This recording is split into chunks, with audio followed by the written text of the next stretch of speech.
And hello. Happy Monday, everybody. Hold on, I got to scooch. I don't have my iPad, so I can't tell if Allison and I are in the shot or if it's correct or not. I hope you guys had a fabulous Easter weekend. Our sermon on Sunday was unbelievable, and I'm going to figure out a way to post it so that you can hear it too, because it was very encouraging. How about y'all? Did y'all have a great Easter beyond blowing up peeps over the fire or roasting them? That was funny. That was hilarious. Did y'all both do things on peeps? I actually didn't. I got peeps. I haven't eaten them yet, but I saw Allison's story.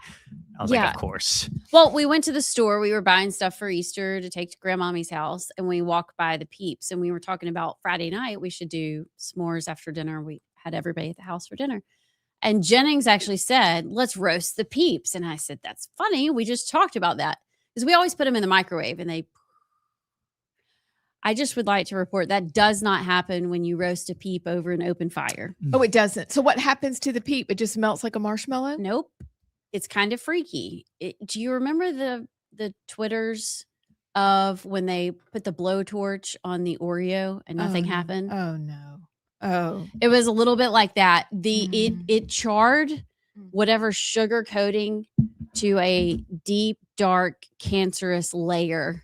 Oh gosh. I don't think it actually heated up the peep at all. It did not expand. It just, I'm sure all those chemicals combined with the heat. But I watched as all my kids squished them in between chocolate and graham crackers and ate them like they were great. And I'm sure now they have some funky fungus cancer growing. It's just marshmallow and sugar. Yeah, but when you burn chemicals and processed food, I don't think it's good for you. Yes, ma'am. Okay, couple of questions. So first of all, before we go back to this conversation, because I have questions about a s'more. You did find the right side.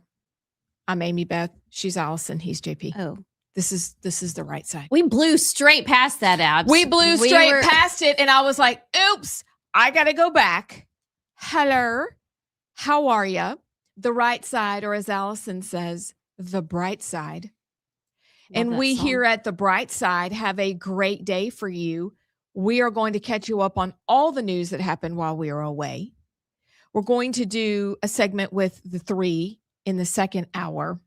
And basically go over general mayhem, because this is Monday and Mondays feel like they are just basic mayhem when you look at the news. There's a lot. Okay. So stay right there. Now we're going back because I have questions about the peeps. When you are doing a s'more and you have roasted the peep and it didn't actually do anything, kind of like the McDonald's hamburgers that you put away and bring back out after 25 years. So when you do a s'more with that kind of peep, what is your ratio of melted chocolate? Do you melt do you get the peep hot enough so that it makes it like dripping melted Hershey bar? Or like, what's the scene? Does it change the mechanics of it versus just a regular old fat campfire marshmallow? I didn't inspect it that closely. I mean, these kids are they're not kids anymore. They're anywhere between 18 and 24. So I kind of was like, well, if you want to eat the cancer bunny, go ahead. Yeah. But it didn't look like a lot of meltage. I can confirm. I saw the story, but I Googled it. Is it good to roast peeps over a fire? It says, yes, roasting peeps over a fire is considered a great fun twist on traditional s'mores. The sugar coating caramelizes into a crispy shell while the inside becomes gooey. They expand, turn golden brown, and can be used in s'mores for a colorful, sugary treat. Okay, that's just some line of garbage from Nestle or whoever makes them. They're trying to sell more because none of that happened. There was nothing golden. It was black ash. And the inside, I'm glad you never said expanded or melted. Ew. Okay. I would like to file a complaint against that. So you're saying with that, basically, you're going to just get almost a crunchy, but not quite Hershey bar. Yeah. Like it hasn't melted at all like you would do in the microwave. No. Okay. But they ate it. Okay. Well, And I did just- anybody get 'cause when you- scupsy? You just keep your mouth shut. I'm learning Yeah, as as a mother of adults. You Mhm. just Keep your mouth shut. it's Which painful. is hard. It's very hard. It is so hard. You're like, They yes. already think I'm crazy anyway. It's fine. You know what? We've earned the right. Because I did have my oldest say to my youngest this weekend. The youngest made a statement, and the oldest, who has 2 children, said, "Just wait till you're a parent, dog. Dog, big You'll dog. see how hard it is." Yeah. And that it back. was hilarious. And I thought, oh, this is music to my ears. I've waited 27 years to hear this. Thank you. How Makes was it all y'all's worth it. Easter dinner? Fun. How was the food? Abs, I want to hear about yours. You did a British tea, which, by the way, I did did a you British see tea. William and Kate sitting cross-legged in a hijab? They're Oh. on my Easter. list forever. What losers, Guys, we Loser. Rightside Nation need you to do some great googly moogling right now. I need you to look back and see, has William or Charles converted to Islam? Because it seems like it's been going in this direction. And I don't know for sure, but it certainly seems that way. And I want to know, Brad from Crimestone, I'm looking at you. Lisa, like, do you guys think there has been conversion? Because the Queen would do an Easter message. He's just ditched the Easter message, no Easter message. And I feel bad that I was doing a British tea. I was really trying not to honor him, but just the whole idea of tea. Well, I think the British tea is the part of Britain we'd like to go back to. That's when That's they a good- had the that's a good way to church phrase and it. the archbishop, and they actually cared about God. Now Okay, they just sit on Here's the floor. my tea food. Isn't that fun? That is really cute. So we ate the She heck has out the of it. ham biscuits. Wait, let me I look at did that. the biscuits. I Did made everybody- little biscuits. Get their bellies full. Yes. Oh, yeah. Well, so we unfortunately had to eat Easter lunch at like 2 or 3 o'clock. We ate a lot. It was delicious. Yum. So I got my bellies full of snacks beforehand and then Easter lunch. Abs. So cute. It was very fun. What was your favorite? Your deviled eggs. What was your favorite of what you Deviled eggs. Oh, did? That's so. It can't be the same. no. Okay. Yes, it can. No, it can't. The deviled eggs was a thing at our lunch. We're all sitting down and we got our plates of food and everybody starts to like "Wah," whatever talking, and I'm sitting there looking at my plate. I got a full plate and I'm like, something's not right. And I like looked around and I was like, something seems off. And my dad was sitting next to me and it hit me and I smacked his arm and he goes, "What?" I was like, "Deviled eggs. Where are they?" They weren't on the table. And he was like, "Oh." Charles. He was like, "Oh, they're in the back fridge." And Oh, so he made them. He He just made them. forgot to get. Okay, But I thought. I sat there and I was like, it's like something's not right about my plate right now. Something critical is missing. It's the deviled eggs. But yeah, we eventually got them. They were really good. why cucumber sandwiches? My mother-in-law made some really good ones. But I really love deviled eggs. I'm gonna have some for lunch. Cucumber sandwiches. Have you ever had them? What is With that? cream cheese and cucumbers. Molly fell in love with them when she was a little Ugh. girl. They're so good. What, Allison? Okay, okay. What I do you can kinda- actually eat? I What, no, what food besides Taziki's meal with either grilled chicken or grilled steak, salad, lettuce, yeah. and like the yummy crispy pita? What else do you eat? Pizza. Pizza. Remind me to tell you about that. I'm kind of getting there with the cucumber. It's a little crunchy with some cream cheese. I can see that. It's tasty. I ain't never had one though. I'll Bring me some. I'll bring you some. Okay, remind me to go back to the pizza because my life has been changed. Our whole family's life has been changed. What was your favorite thing on the menu? I tried not to eat so much, but Aunt Kathy's mac and cheese. She makes homemade mac and cheese. Oh. It's so good. With It's a name so like good. Kathy, you of course make a Yeah, good It mac was and really cheese. good. And then Sarah Beth's green beans are really good. Everything. Ooh, what'd she was put in her green beans? just a bunch of bacon. It's a bunch of grease, a bunch Oh. of bacon, butter, That sounds sugar. And then Mm. she crock pots, like simmers them for hours. It's really good. Well, you think she'll share her recipe? Yeah. I think I could get my family to eat green beans if I did them that way. Yeah, they don't taste. You put don't bacon with taste so anything, veggie. and they're like, "We're eating that." I may eat those. Yeah. I did not make my goat cheese filled dates wrapped in bacon. That sounded exhausting. delicious. I just went to Ashley Max and bought their spinach artichoke dip. Mm. A little pricey, but it's so good. Yeah. I don't know. We had a good time. It's very chill. I fixed Grandmommy's bird feeder. She has a bird buddy, and she's had one for like a year, and she hasn't been able to set it up. So that was my mission yesterday. Got everything working. I looked at some birds. I read through the bird books. It was a big Easter You should get day. yourself a bird buddy. I'm It's getting very one fun. for Mother's Day. It's very fun. I don't feel cool. Well, do you bake pizza at home? We have a little oven, like a it's not wood, but it's That feed through. Yeah, one? yeah, yeah. Okay. All So we this do have one doesn't of affect those. you. Oh. Do you make pizza at home? Yeah, I do. Okay, listen. Because she's got the pizza oven. Yeah. Okay, you need A to Red buy Baron. yourself a pizza steel, not a stone, because it has been my goal in life to be able to make a pizzeria style crust at home. I had a pizza oven from Williams Sonoma. She died. What's a Okay. pizza steel? It is, instead of a stone, and that stone, it is literally a slab of steel that you heat up for about an hour before you bake the pizza. Guys, it's changed our family's life. I can bake pizza at steel. home. Williams Sonoma pizza steel. Yes. It Never heats heard it of up that. so that when you slide it in on your pizza peel, which I now own, and bake your pizza, the crust comes out like it does in a pizza It restaurant. says the Ooh. quantities are low. That means Because they're everybody's finding incredible. them. And I found a pizza recipe from a guy I follow on Instagram that has very little yeast.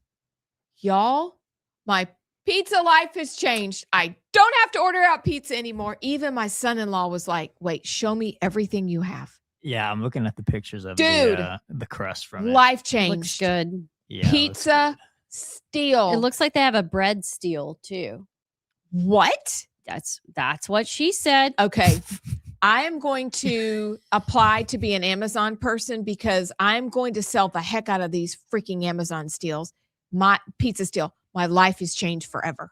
I got a rocking cutter now. See, look, Oh, That I've a got that. bread steel. Okay. Ask Oh, I'll AB send to it to send her. me pizza dough recipe. All right. On friends. it. On it. Hold on. What's Say her less. name? Wait. Pudgy Paragon. Pudgy Paragon. We wants got it. you. Girl, Broad- I'm I know on exactly it. what that is. Okay. Hang on. You don't know Pudgy? No, I know exactly. who Okay, that yeah. is. All right. Let's see. Let me find. Also, Pudgy, did you order your MCT oil? Oh, Yes. start It's light. gotta be yes. Start light with the MCT Just oil. remember that. Y'all, I don't know if I can't remember what's in the montage while she finds this, but what the pray tale happened with, and I'm shifting gears, but what happened with the like the fake play in Iran over the weekend? Like, was that a botched, actually we tried to get him out, or were we really throwing people off? Do you know what I'm talking yes, about? I do. Throwing people I off. sent that to you Yeah. because I realized I don't have her. I actually did not look Tell at her's fabulous. any news of. Oh, I mean, so you don't know. I know the macro of this, what went on, but I don't know. I was not keeping up with the details. Okay, so you're asking about the rescue mission and not the initial save, but the second save that they lied to protect the guy they were saving. Yes. Yes, they did that. That's accurate. You don't know anything about that? I mean, I know the story, but I didn't know the. It was true. Mm. I listened to it this morning. I read about it, but I listened to it in the Daily Wire, and they said that that was accurate, that in order to throw off the guard, the Iranian guard, they lied about positioning to keep them thrown off. And they lied and said they already had the guy when they didn't have him. But it looks like there were over 200 service members involved. The SEALs, perhaps? Yeah, the SEALs, Went Delta in. Force. I mean, this was an incredible rescue mission. And thankfully, they had tracking devices so they knew where he was. They knew how, so they were watching him. And it looks like, did you see that there was a drone kind of above? And I don't know if it was ours or if it's theirs that was kind of patrolling the area until they could get to him. but it looks like an unbelievable rescue situation. Yeah, all I thought of in that moment was I could not imagine being one of those fighter pilots that got shot down and you are literally in enemy territory. You are on your own. Yeah. They're trained for situations like that. But I saw one, I think it may have been the second fighter pilot that survived like in the crevice of a mountain or something Yes, until that's he was correct. saved. Like I just can't imagine that feeling. You get shot down and it's like you are on your own and everybody around you wants to kill you. It's terrifying. But yeah, I saw something about it. It was to get the second one, it was a massive firefight between like Delta Force, SEAL Team 6 to get him. That's crazy. Here's what Colin Rock, okay, he kind of breaks it down and puts these two stories together down Oh, to the crevice. yes. Did you do that? Of course. Of course. Colin Rogg said the rescued F-15 crew member said God is good over his radio after ejecting from the aircraft over Iran. Here are some remarkable details about the rescue. The rescued crew member is religious. The crew member survived more than 24 hours in the mountainside while wounded. 200 soldiers from special operations units participated in the rescue. The F-15 was shot down with a shoulder-fired missile. That seems That's extreme. crazy. That's nuts. Is that okay? We'll go back to that. Thousands of these savages were hunting him down. The officer hid in a crevice in the mountain and was found thanks to U.S. technology. The officer said, God is good. I don't know why that's in there twice. The two crew members were spread apart by a couple of miles. How does that happen? Like, were they in two separate planes? That's my understanding. Okay. Yeah. So they didn't eject out of one and then one was like, crap, I'm stuck and came out a mile later. Okay. The CIA initiated a deception campaign to try to confuse Iranian forces and convince them that the airman had already been rescued and was moving out of the country in a ground convoy. The airman reportedly evaded Iranian forces by hiking up a 7,000-foot ridgeline. The U.S. attack aircraft dropped bombs and opened fire on Iranian convoys to keep them away from the area where the airman was hiding.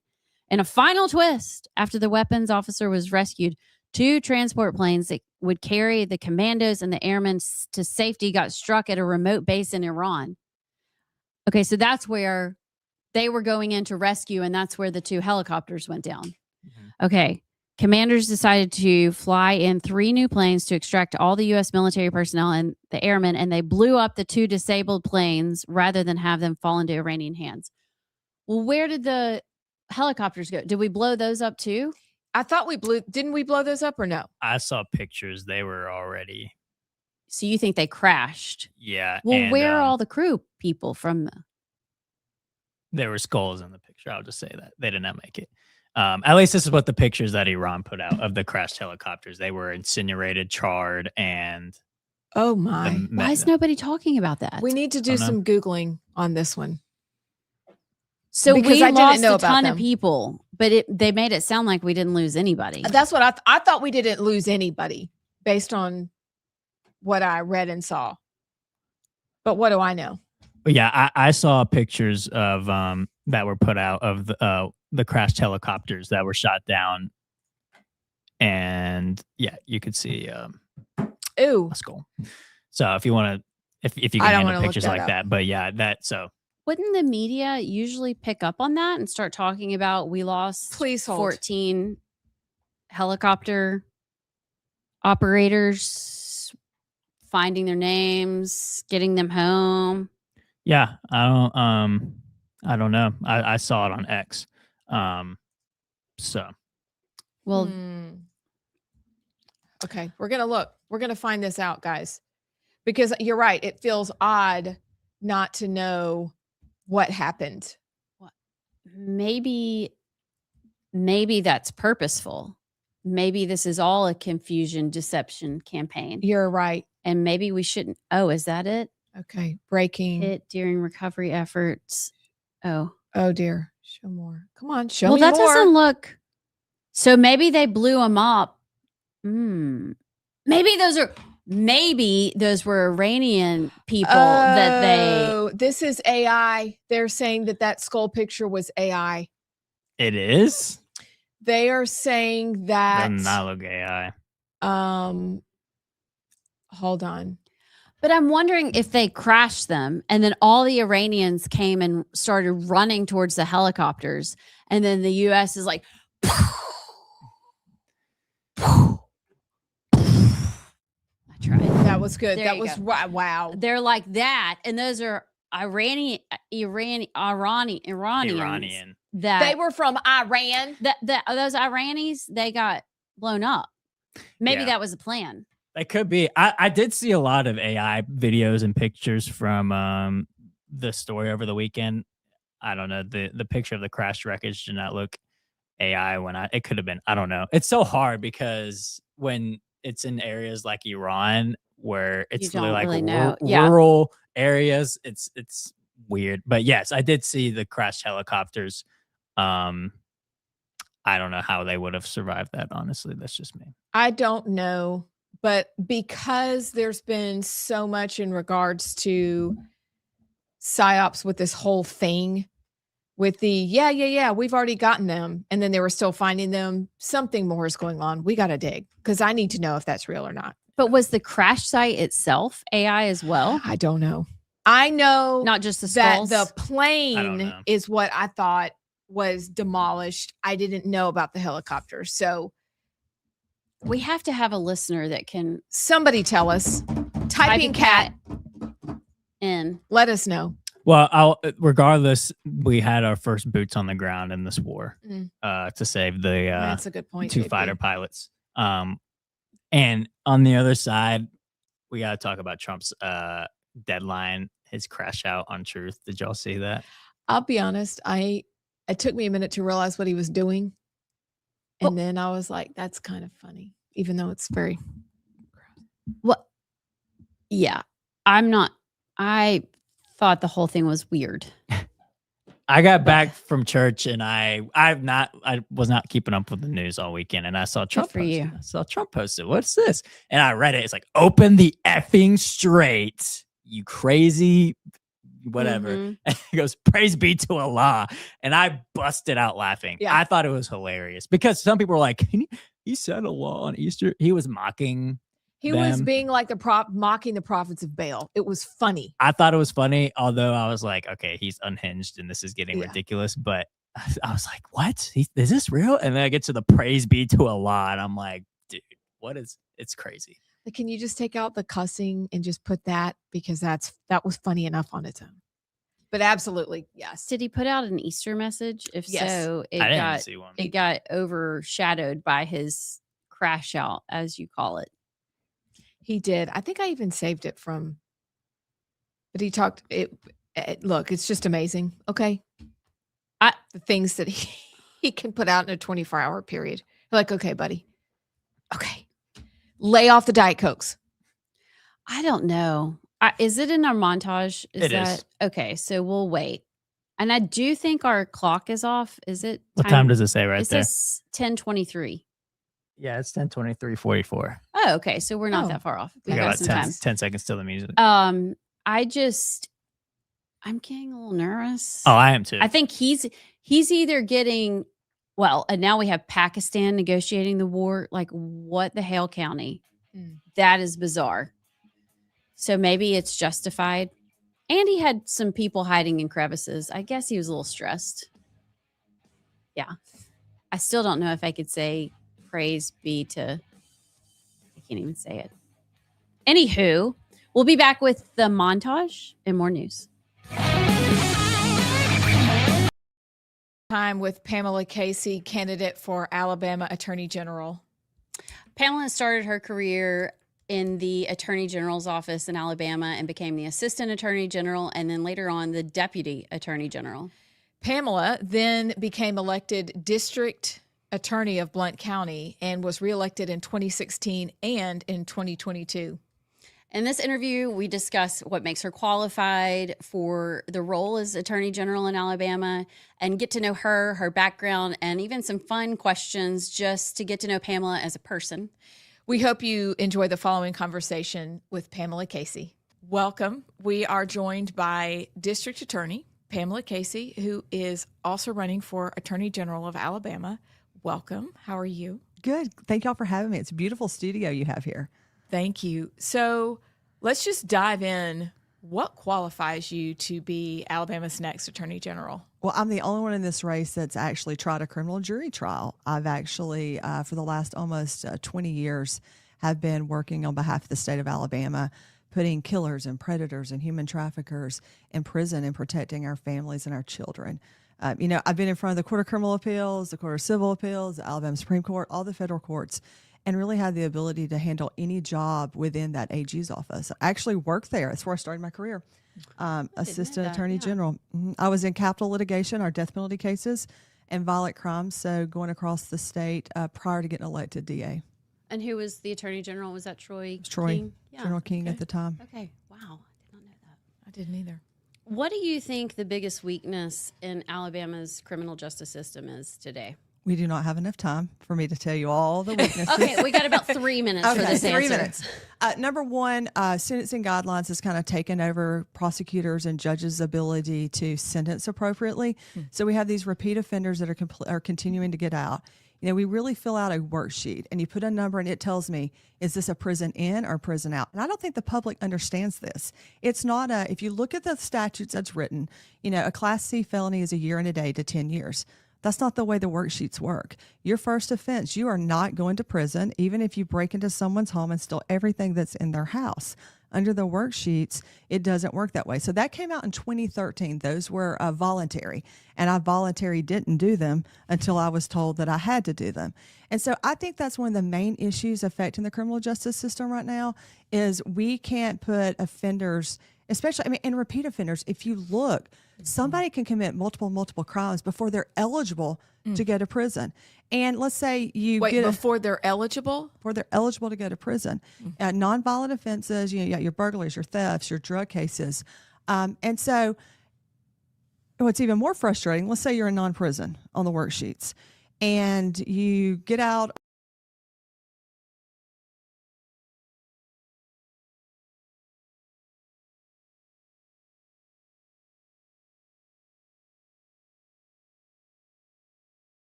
Time with A huge proponent of truth in sentencing.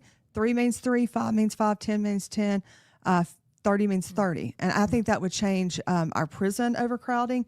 I think it would change. It would let me tell victims, yeah, they're going to be in jail for 3 years or 5 years or 10 years. So I think that's one of the main issues that we currently have with the criminal justice system in Alabama is our sentencing structure. Can I ask a quick follow-up question? Yes. So what makes the difference? Is it just who's filling out? Is it literally just a worksheet? It's literally a worksheet. So I'm going to circle. like a ditto from back in the the 80s? It gives me a list of the crimes. I circle and it gives me a score and I put it in a little box. And then I come down here and I say, do they have any other priors? 0 to 1 gets a number, 2 to 4 gets a number, 5, and then I give it another little number. And then I add the numbers up at the end and I have a little book. I flip to the back and I go, okay, well, if they scored this number, this is what I can do. They're in or they're out. It would blow your mind. And I'll tell you what else people in Alabama don't understand. I give someone a 15-year sentence. Just this week, I had a sex offender who had a rape second. A rape second would have been eligible for 2 to 20 years. That was off the worksheets, right? Because it was a violent crime. 15 years was his sentence. I got notice he was up for parole after 2 years and 7 months. what? Yes, absolutely. 2 years and 7 months up for parole for a rape second and a sodomy second. Absolutely. And is he out? No, we'll have a parole hearing. We oppose those, but it comes down to the parole board. The parole board could release them. Now, when he gets out, he'll be a sex offender, but that doesn't stop the fact that there's a victim out there that when you say, and I have to tell my victims, look, 15 doesn't mean 15. You're going to EOS earlier. And so, but it really was just another example. It's almost a slap in the face to the law enforcement officers who work it, the prosecutors who work it, and the victim who endured it, for us not to be able to make sure those violent offenders are staying where they need to be. Wow. I Had no idea. None. I have so many questions and so little time. Okay. Do you think Alabama has an activist judge problem? So one good thing about Alabama's judges, I think, is that we elect our judges, our local judges. Federal court judges are appointed by the president. I've got a really good friend who's on the bench, a federal judge now that we work together at the AG's office. So we have had them. I know that when I was at the AG's office, we would have situations. Welcome back to The Right Side. I am Amy Beth Shaver with Allison Sinclair and JP, rolling through a Monday, getting to more news now, and perhaps we will revisit because who knows what's going to happen in Iran. But that is the way things go, isn't it? How about, though, right now, we're going to go to the montage. Icon News.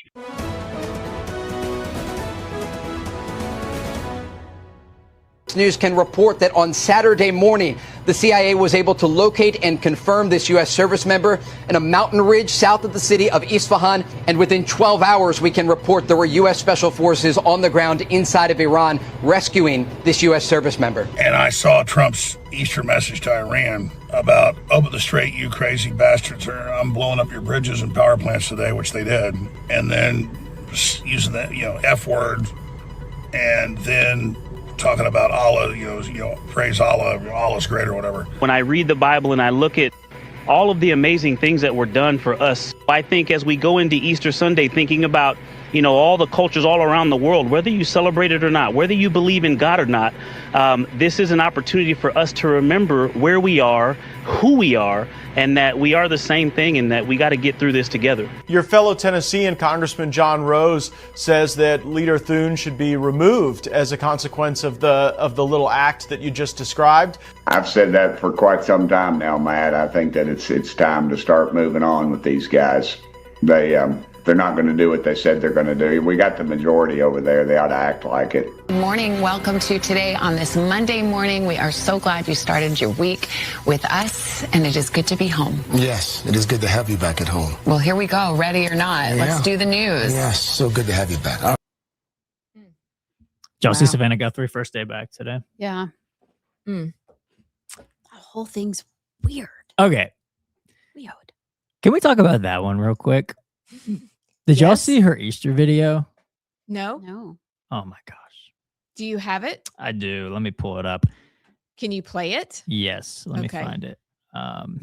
Y'all can't watch it on the app, but you can listen. So the setting is her in the balcony, like the upper seating level of a church, and the background is like dark, but you can see it's a church. It's got like stained glass with a cross. Okay. And so that's the background. And this is her Easter video. It's not, the whole thing's 7 minutes long. Here's about 58 seconds of it. It's weird. Here today, I have to tell you, there are moments in which that promise seems irretrievably far away, when life itself seems far harder than death. These moments of deep disappointment with God, the feeling of utter abandonment. For most of us, there will come a time in our life when these feelings hold sway. In my own season of trial, I have wondered. I have questioned whether Jesus really ever experienced this particular wound that I feel. This grievous and uniquely cruel injury of not knowing, of uncertainty and confusion, and answers withheld. In those darkest moments, I have thought, bitterly and perhaps irreverently, that I have stumbled upon a feeling that Jesus did not know.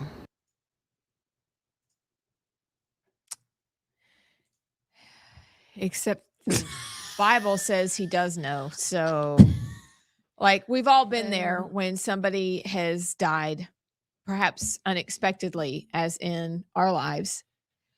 And it is unspeakably cruel and breathtakingly painful.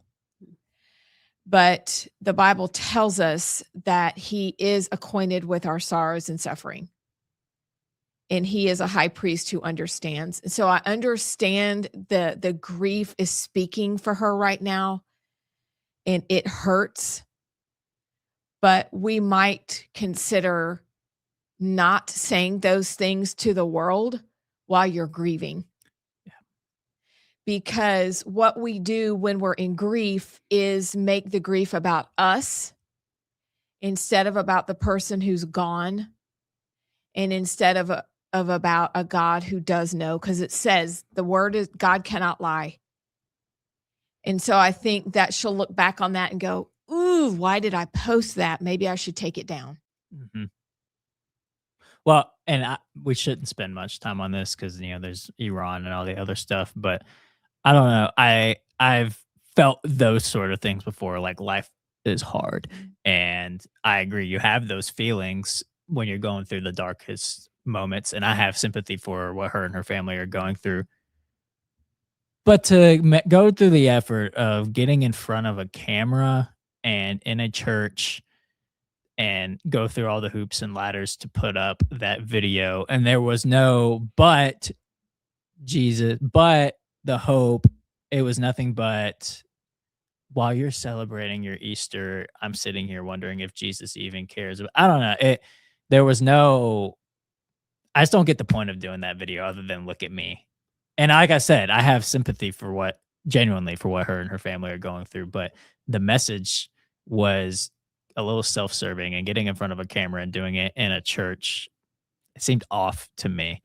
But I don't know. Y'all tell me if I'm off base on that or not. But that was my thoughts when I watched it. Yeah, it was obviously rehearsed, or she had written it down. I mean, that was way too unnatural and scripted. And then to say, basically, you're more special than Jesus because you've experienced something that he had. I just think it's bizarre. It was bad messaging.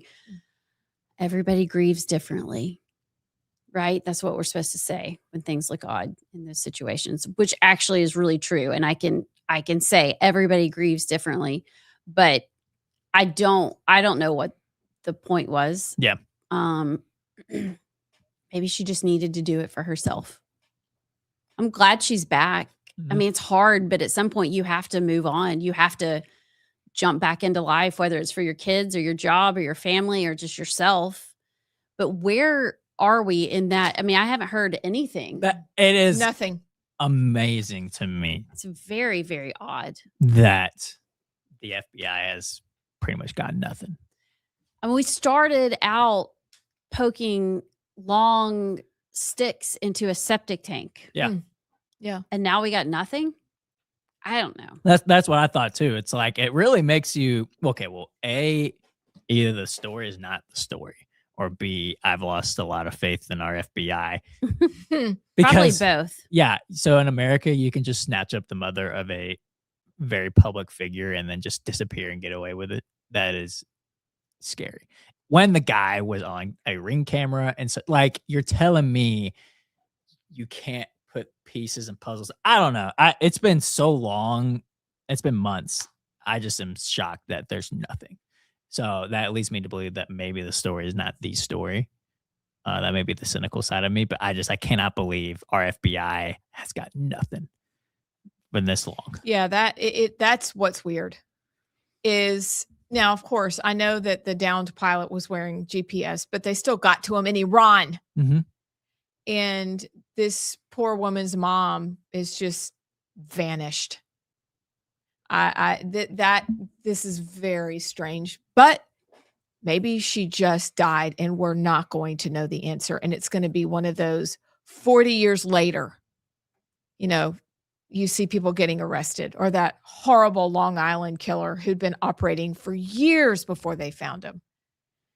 Remember that. But yeah, remember that's so weird. Yeah, it is weird. But I'm glad she's back. I'm glad she's back, and I'm glad that she is doing the job that she's really good at.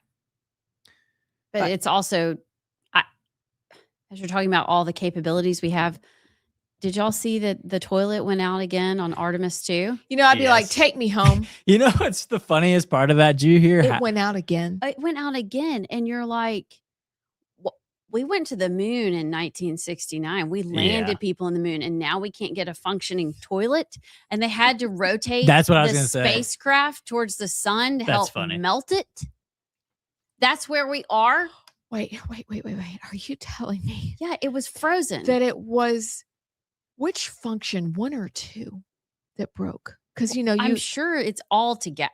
Well, there's two. There's a number 1 and there's a number 2. Are you saying they go separate places? They said last time they were very specific that it was number 1 that was that toilet's capabilities were broken versus number 2. Well, all I know is either way, they were talking about the smell and that things were getting dicey and there's nowhere to go. They're in a space as big as this table and your toilet won't flush in 2026. Yeah. The part of them rotating it to the sun to help No. thaw it out was hilarious to me. No. I was like, I had to check if that was Babylon B making that, but no, But they claim that all of it is fixed and there will be no issues moving forward. So we'll see. Bless whoever fixed the turlet. But It's I'm the woman. sorry. She's of course fixed she it fixed twice. And she said she's glad to be the space plumber. No lie. She called herself the space plumber. You know what? Do you know what that's going to get her when she gets back? Millions, gazillions in endorsements. And NIL money from plumbers. Yeah, from plumbers. The space plumber. Like you want her. So can I tell y'all what's supposed to happen today? What had happened was. Yes, please. Oh, this is Central Time. Okay. Is this the day where they are Lord is disconnected made. from NASA Let us for like rejoice. 20 minutes? Yes. Okay. All right. At 1:45 today, Central Time. Okay. If you're Okay. watching from California, I don't even know what time that is. 1:45, the lunar flyby begins. So, they've been slingshotted from Earth. And they're making the figure 8. Did y'all hear that they almost like were in a free fall and everybody started freaking out? What? So a friend of mine had to explain this to me. So when they're going around the Earth, Yeah. apparently they have to free fall into the atmosphere for a while. And the atmosphere, once they hit the atmosphere, it shoots them towards the moon. But for a minute, they were thinking, I'm like, surely you would practice this so you don't freak out. But they got like within 100 miles of Earth's surface. And you think, okay, well, you're falling at like 4,000 or you're going 4,000 miles per hour, which means 100 miles, pretty darn close. And they finally caught and hit the atmosphere or whatever and slingshot out. So 1:45, they will begin flying by the moon. Okay. At 5:47 p.m. Central Time, Orion will be on the dark side of the moon and will lose signal for 40 minutes. We will be praying. That's terrifying. So I'm basically going to turn the TV on for the rest of the day while I'm doing my work at home because I want to see all of this. Okay. Then at 6:02, they will be their closest point to the moon at 4,066 miles away from the moon. And I think that's when we're supposed to be able to see the flag. Something like we'll be able to see the Apollo 12 flag. My TV will be on. Okay. Then at 6:05, it breaks the space flight record for furthest away from Earth at 252,757 miles away. And then at 8:20, the lunar flyby ends. So 10 days of travel to get all this, like basically 6 hours of like flyby fun. And then they're coming home. And then they come home. Okay. If they make it to the dark side of the moon I have and questions. the toilet doesn't break again. I have questions. Yes. This is a serious question. Yeah. All right. What you got? This is going to get us called something again. Do we need to get the tinfoil hats? No, actually not. Actually not. This is the tinfoil hats for the people who believe this, but are the flat earthers having a little bit of a hard time right now? Because all I can think when they send pictures of them looking from the capsule out at Earth and see that beautiful curvature, I think that tell me how that's working for you right now. Amy Beth. What? I know I'm just a dumb heifer. Listen, AI is incredible. Okay. Because when you see the pictures of the Earth being round, you almost think it's real, but clearly it's not because they're not even going to the moon. So the AI that NASA has is impeccable. They fooled everybody. Yeah. Clearly the Earth is not circular. Duh. I knew you'd have an answer. I knew you would. You just go to ChatGPT and say, give me a picture of Typing the cat. Earth. Boop, boop, Yeah. boop. Okay. All right. Look at her. She is into this. Do you need to wear a flight suit tomorrow? I might. You can stream on Netflix, HBO Max, YouTube TV, Peacock, Prime Video, or NASA.gov. Coverage begins at 1 p.m. Now that's Eastern time. We've switched. It's This 12 is a different noon graphic. for 12 us. noon. Yes. That's 9 a.m. in California. Thank you. You're welcome. Especially My mom, Nana, used to say 12 p.m. here is 10:47 in California. Got it. She thought she was so funny. Thanks, Nana. Nana, giggle, giggle. Yeah. Now, on this schedule, it says 7:25 p.m. Eastern, which is 6:25 here. Predicted acquisition of returning signal. Well, frick. What if that doesn't happen? Okay. But you can watch it. You can watch the lunar flyby, and maybe we will see the American flag on the moon. I'll say this: the Easter message from the astronaut that was in the montage, I thought was really cool. Dude. Have him Incredible. Speaking about the creation that they're able to see from where they are, and the appreciation for God and what He created from that on that Easter was really cool. It was beautiful. I think he also said there's no atheists on a rocket or something like that. He did. I saw that. Yeah. Yeah. I think you look out at those pictures, and the photography and the capture is so high res that you feel like you're there. And you just look out, and I see people posting this verse everywhere. The heavens declare the glory of God. And the idea that He placed us on this earth that is so beautiful is mind blowing. But I loved what he had to say yesterday. Do you think the liberals are melting down over all this God, Jesus talk from space? Yes, for because sure. science and God aren't compatible. Absolutely. Yeah.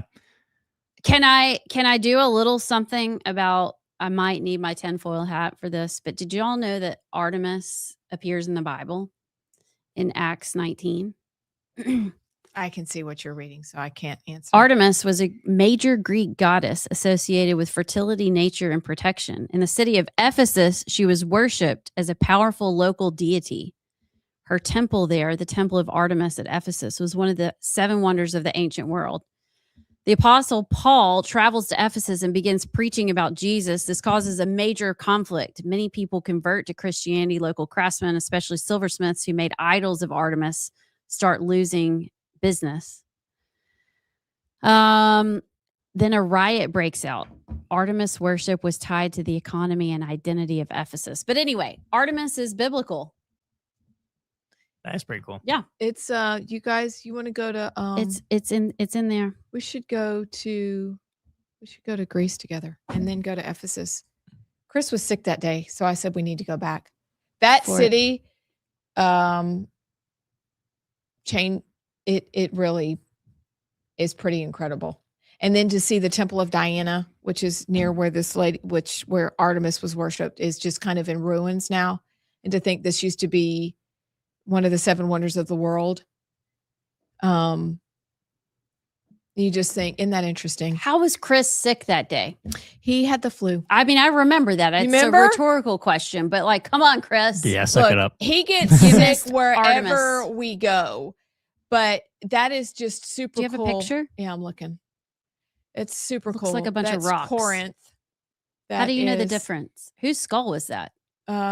It's just Or that looks somebody's. like a brain. This is the hospital there. Let's see. Oh, what is that? Those are like It's what you alien think it is. arms. It's what it's cut off. This was their like laboratory. Wait. These are casts of people's actual hands from. Was this in Pompeii? No, this Where is were in you? Corinth. Oh, see. it looks like alien arms, and they're I flipping can't. you I off want it. right Okay, there. look. Let's see. Where does it say? I am. Wednesday, you're in Greece, is what it says. Temple of Apollos. Hey, that's the moon, Oh, which allegedly. y'all could see. Anyway, sorry, what you were talking, and it made me think that this kind of crazy. Well, today is a big day. It is a huge day. We're going to the dark side of the moon. I think we need to play that song. It's an album. I mean, the the album. greatest album ever. Is Literally. it? Oh, Wait, yes. really? 100%. Why? Pink Floyd, Dark Side of the Moon is the greatest album ever made. 100%. It revolutionized it. Yeah. Pudgy Why? Paragon is coming through. She said Artemis is also a character in South Park. Of course it is. You want to go with the biblical Artemis or South Park? Let's go with I'll go with biblical. that's the rest of the Temple of Diana. That's all it is. Diana is the God Greek or yeah. the counterpart to Artemis, right? Mhm. So that's all that's left. And I thought, well, It looks like a spaceship. that's where Paul preached, but we're looking at pictures. It We looks like went the rocket 2 years launch. ago on a really cool study trip, and the Bible comes alive. If you ever have a chance to go, please go. But it's interesting that the Bible, God, all of his works are flourishing, and the gods that they worshiped back then are in ruins. funny. Speaking of which, do we want to talk about Trump's Shall we? crash out truth? Open the effing straight. Praise be to Allah. That's what I heard. Yeah.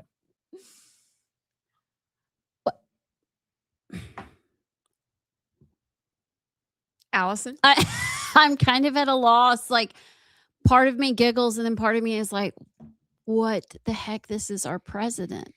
This is our president, and he's publicly crashing out. Yeah. Now, people love him for that because he's so accessible. He's so, he's just there. He doesn't sugarcoat. He just is who he is, like it or not. But at some point, I'm like, it made me a little nervous because it made me, now I could be wrong, and all this could be war games, but it made me go, we're getting a little desperate. Like somebody's panicking. Yep. But he gave him till 8:00 tomorrow night to open the effing straight. I did think his call out was funny because it was like Old Testament worthy. That was funny. Mm-hmm. But I also believe that we are dealing with a group of people. We cannot comprehend the evil that they are capable of. We're all capable of it. They're just carrying it out. So part of me believes, I finished that Ravishing of Armenia this weekend, and it's horrific. And the kind of people there that are in that area of the world don't think the way that we think. Yeah. And they have been at war since forever. And the descriptions of what they did back then, if you remember from the Bible, the Assyrians were the most cruel. And it seems today the Iranians are the most cruel in the things that they do. So it's my observation that he is just talking to them the way they are talking to him. And we are being exposed to war talk, which is General Patton called it war talk and war words, that we've not been exposed to before. And so it's a little shocking. But there is an element of which I completely agree with you all. Trump is having a crash out, and he is our president, and he is getting very frustrated that he can't do what he wants. If Tuesday night at 8 p.m. comes and goes, which how many hours ahead are they in Iran, and nothing happens, that's when I'll be like, dude, stop talking. But how many times has he moved the timeline? Yeah, he keeps moving that red line. I don't know. It wasn't as much what he said in the truth. It's just like what Allison said. It just reeks of desperation, because if you're going on national TV and you have to tell the American people that we're winning, and then it shows like you're not in control, and maybe that we didn't really think this whole thing through with the straight. And that is the worrisome part. Mm-hmm. Also, there's the part of me that's so drained because I feel like we can't even cover or tackle anything else as a nation while we're in this thing in Iran. Yeah. And I think everybody's just got Iran fatigue. Yes. It's like, okay. Fair. Well, Abs, I think you just need to, like, if something doesn't happen, then just give them a second, because the Iranian embassy in Zimbabwe said 8 p.m. is not that good. Could you change it to between 1 and 2 p.m. or if possible 1 and 2 a.m.? Thank you for attention to this important matter. Bless it. He's being trolled across the globe. We'll be back. Death penalty cases would sit in federal court on habeas for 10 and 12 years because the judges wouldn't rule on them, and there was no timeline for them to rule. So if they opposed the death penalty, they would have their original trial court habeas process and say, okay, we'll get you an order out. 10 years would go by and you would not have judges issuing orders. So I have seen that.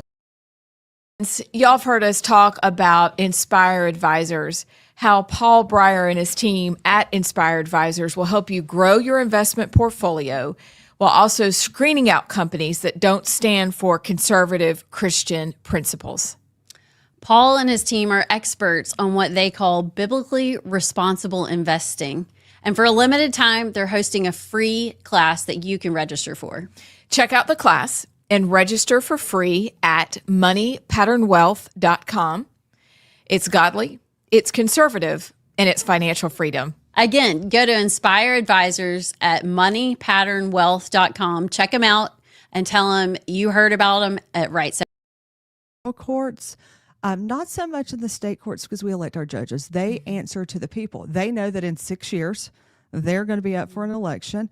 And they're going to have an opponent if they are not doing what essentially, and that's a hard position to be. Yeah.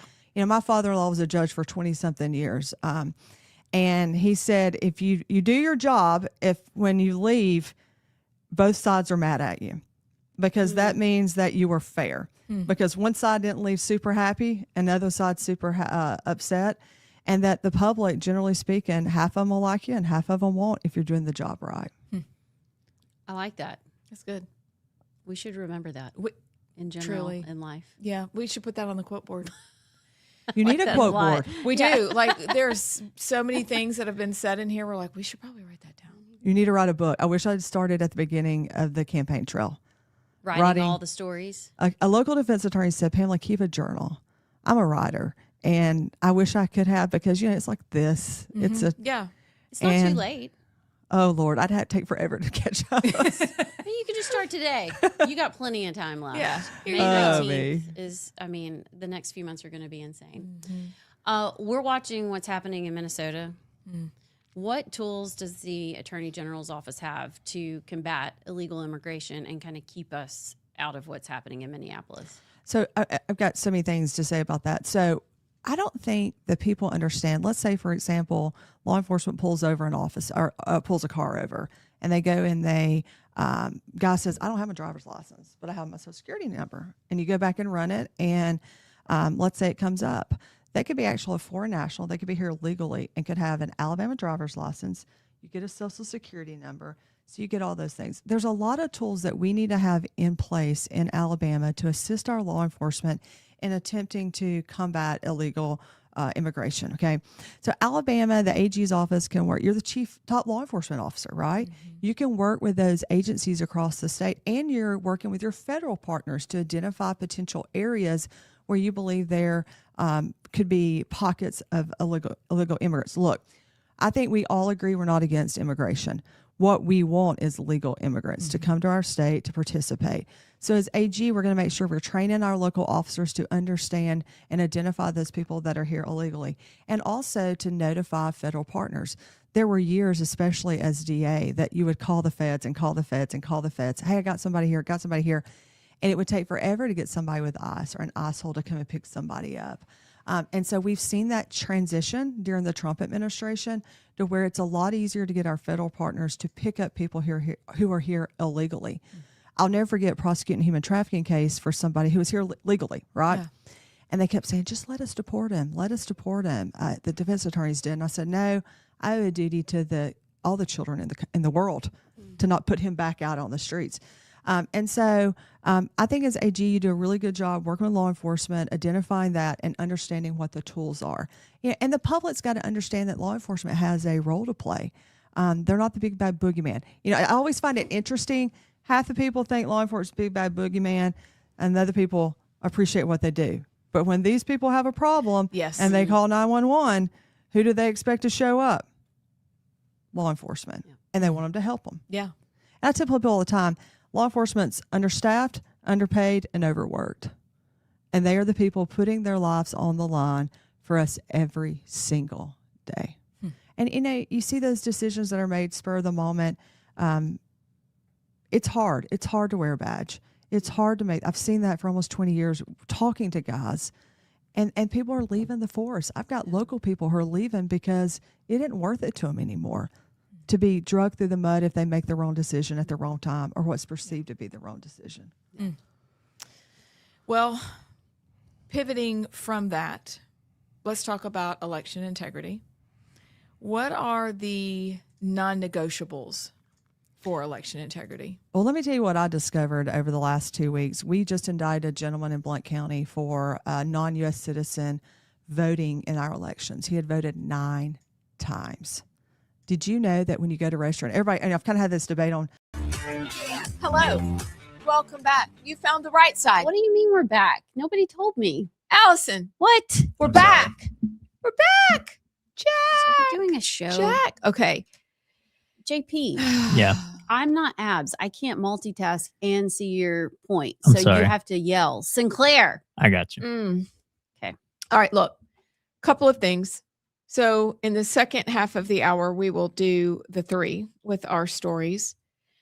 And there's actually a lot of stories out there. But first, before we wrap up, well, actually, we are going to talk about it right now. There's a couple of stories that are from Alabama that are very interesting. And the top of the story, while JP typing cats onto some rules changes and see what we think about this, I have great news. This is from the state of Alabama. Do you know that there are now glamping tents at Oak Mountain State Park? I did see that. You Okay. guys, Y'all, I might actually camp. Princess Yes. shall camp in her crown. Yes. See, listen, I have a husband who'd like to camp, and he's done it. And I haven't, just at one time. And then they shot a copperhead, and I was like, that's done. I'm done with my camping. But they have glamping tents for glamping at Oak Mountain State Park. This is tremendous. Are they actually pretty cool? Yes. Did you Have see you them? looked at them? I mean, I just saw the. Look at this. Hold on. Hold on, Or are everybody. they kind of lame? Are they No, like they're we're not almost lame. there? Allison, I wouldn't tell you something was lame if it was lame. Did This is they call it glamping? look, Alabama State Park Oh, there's Sherry a whole Blevins Yellowhammer news about. wrote I a mean, whole article, and I would like to thank Sherry because now I might camp. are there That photos? adds glamping tents at Oak Mountain amid growing demand for comfortable, no kidding, comfortable outdoor stays. It was part of an expansion, officials say, is driven by increasing demand for more comfortable outdoor stays. I said that. Actually, I've said it twice. That was the headline, and that was the first paragraph. Wait, click on that. I want to Okay. see what they look like. Okay, Click, here. click right there. Glamping. I love the word glamping. Oh, it looks cute. Guys, I think we should go glamping. They also have it at Wind Creek State Park. Holy cow. I'm not going to Wind Creek. That's too far. Oak Mountain State Park is All right. basically in my backyard. But Sherry Blevins, thank you for changing my life, because now when my husband says, you want to go camping? I'll go, yeah, probably. And you know Glamping what? Look how cute. I know. Can you pull up the pictures so that everyone can see how cute they Hold on, trying are? I'm to going do to that send this right to now. Chris Shaver and tell him They have I'm, Keurigs. Oh my word. say Abs. less. Look at that. They've got This is so refrigerators, exciting. Keurigs, bunk beds. I'm going to say my son. There's a fan. You will not die. They're cute little. Yeah. We're going camping. Glamping. Shavers are going glamping. Deluxe safari. Electrical outlets so you can curl your hair. I don't need to curl my hair, but I do need a straighten your Keurig. hair. Timberline. Here we go. Y'all keep talking. I'm going to see if I can book us one. I'm so excited. Book now. Okay. Should we do a show from glamping? Could we? That'd be so much fun. Because you know when what do I y'all do? want to check in? Hey, soon. Check. When we go to the dark side of the moon. JP, Mhm. do you want to know? Do you like to fish? I do. Okay, I do too. I like to fish. Do you like to fish? Do you like to fish? Y'all, we caught some giant fish at our house over the weekend. Wait, in the place it was supposed to just be kind of a retention pond? Like, is it a pond? Or No, is it's it a pond. It's a pond. Like a 4.5 pounder, which is Was way it a bigger. crappie? What was it? A bass. Ooh. You caught a bass? Can I not show you? Let me show you. Well, y'all keep talking, but let me. We're going glamping, A, and B, we all like to fish. So there's a future for us. If everything falls apart, we'll get on the pro circuit. Your dad can Hold help on. us, We're JP. going. He actually has fisherman I clients. know. Yeah. I know he does. Because the day we moved, Oh, yeah. Yeah. we had a convo. I remember that now. A dear friend of mine's son is on the circuit, and he is incredible. So Look at this. This was our neighbor that was at. That's a giant. show him. Well, What? I'll show you during the break because I don't know if you can see it. I'll send it to you. Large. And that's another one. That's a different one. That's gorgeous. Yeah. Anywho, do you think they Okay. have those at Oak Mountain where you can glamp and fish? I don't know. I've actually never been to Oak Mountain State Park. So JP, What? we'll take you. I But you haven't. can't swim in that lake Why? because We swim there all the time. you go to the lake. Wait, you can't swim in the why? A little child just drowned. Well, that doesn't mean I'm going to drown. I know, but why does that keep happening? They have flip side because parents don't watch. They I have know. it's called the flip side. You can go do like a slalom thing, or yeah, is it the slalom? Or you can do the wakeboard where you jump on the different little course. You hold onto the rope and they pull you. yeah, I know. what you're Yeah, talking yeah, about. yeah. Wakeboarding, whatever. Yeah, there's so much to do there. It's Is fun. there still There's a the petting blob? zoo? There's a blob. There's a petting zoo. The petting zoo at the beginning of the park. You can ride. On this I-65 side. I don't know about that. You can ride horses and play golf. What? And there's Will a plays BMX golf track. there all the time. And there's a bunch of trails. Oak Mountain State Park we is should where go it's do at. a whole show. It's from lit. It's lit. Might be stretching it, but it is. Do cool. you think that they sell hot dogs at some point there?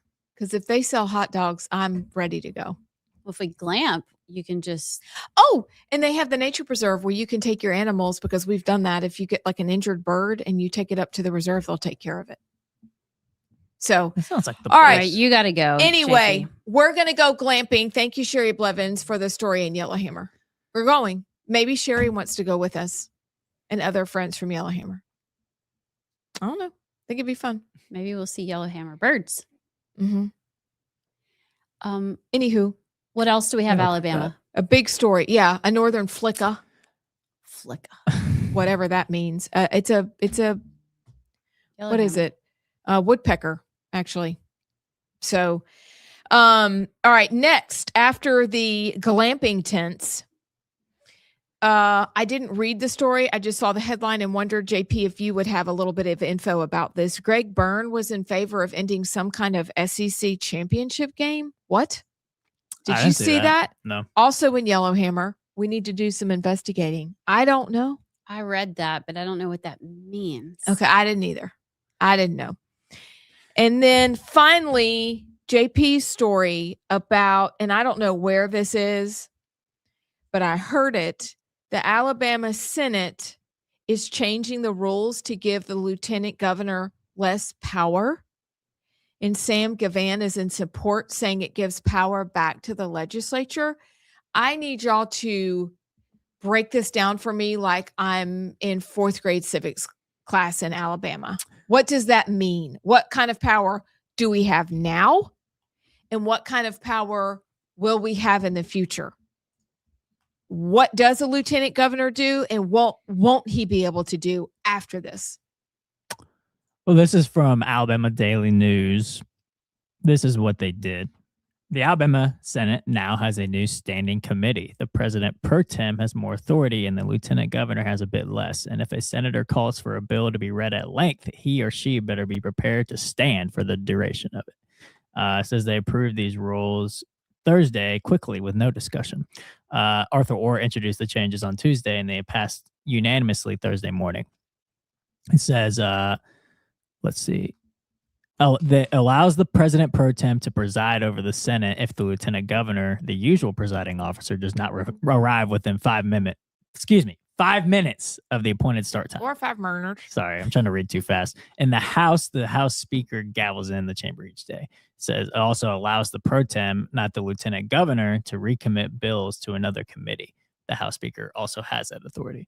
And it removes the lieutenant governor from the panel that selects the members and leadership of the Senate's 17 standing committees. It also allows the pro tem to select Senate appointees to conference committees, those bodies of Senate and House members that work out differences in House and Senate passed bills. Takes away floor access from the legal counsel of the Senate Rules Committee.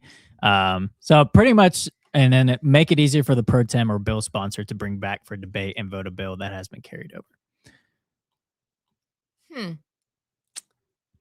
It's interesting timing that my tinfoil hat is like, okay, are they preparing for someone to be elected a lieutenant governor next session, next quadrennium that they do not like, that they do not want to have that power? I mean, I know their argument is that they're moving power back to the legislative body because technically the lieutenant governor doesn't have a vote. They're not part of the legislative body. Does that make sense? Well, I mean, they kind of are because they can break a tie. But anyway, they don't have a vote on bills. Bleh. So is this them getting ahead of what they see as an issue? It's funny you say that. Oh, because Sam Gavan actually said the exact opposite, or at least he claimed the exact opposite. He said, some people specifically brought up John Wall. This has nothing to do with him. This was cooking way before he was in the race. It's not tied to the personalities. The reason we're doing it now is I did not want to make it about personality. I did not want it to be, oh, well, you know, Wes Allen got in there and we didn't. The Senate changed rules to throw Allen under the bus or, you know, whoever. I did not want to make it personal. So as I started getting into it this year, and I've had a number of changes, the lieutenant governor was appointing senators, and I've gotten that changed to the pro tem. We've got commissions or whatnot. The House members are appointed by the Speaker, while the Alabama Senate and the previous administrations gave power to the executive over the legislative branches beyond me. This is just part of a process where we're going through and we're transferring power back to the legislative branch and where it belongs, and part of that is in the rules. Two things. Was that Sam Gavan or? This was Sam Gavan. Okay. So if you think about it, the way the Senate pro tem, if you remember, Garland Gudger and Steve Livingston were up for election as the Senate pro tem.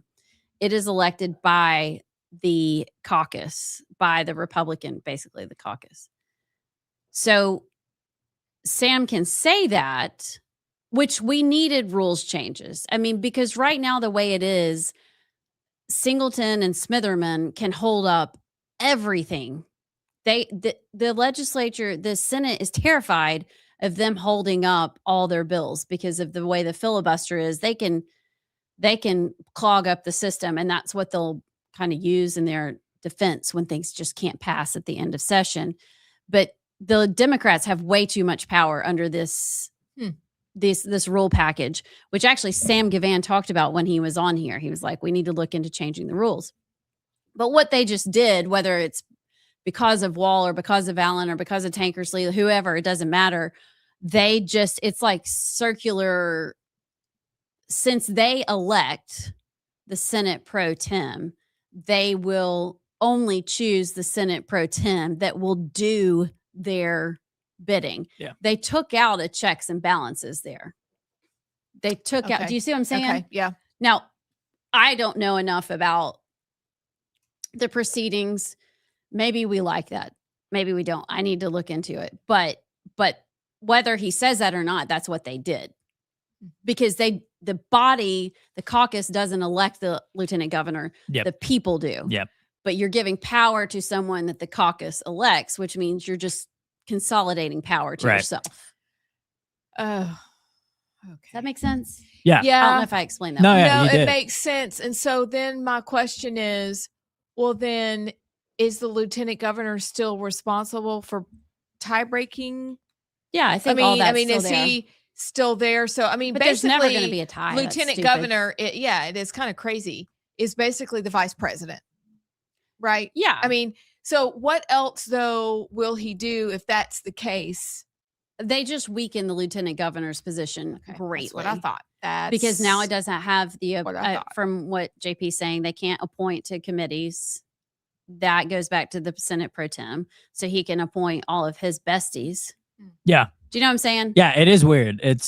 They are literally taking power away from a position elected by the people, which, I mean, okay, you can make They're the argument elected that, as well. right? So, But but the Senate pro tem is appointed by the legislatures, not directly by the people. Right. So that's the part. It's like someone who was directly voted in by the people who has power. Now it's getting power to somebody that in theory got elected to be senator by the people, but was appointed to that position by the legislators. So it is twisted. I do like the having to stand for the entire duration of your I filibuster. do like that. That's good. But yeah, it is I agree 100%, Allison. It's a bit weird. I don't know. I don't get it. They just neutered the lieutenant governor bigly. So that'll be interesting. I know they said, well, we're not saying it goes one way or the other, but it's kind of hard to say because they're telegraphing. It seems. I don't know. Speaking of lieutenant governor, I know we talked about it last week, but what are y'all's thoughts on the current state of that race? Because I'm seeing Wes Allen is leading in the polls still bigly right now, even though the latest fundraising, John Wall has got a lot of money in his fundraising. Was that on Yellowhammer that you saw the? Okay, yeah, the latest fundraising numbers.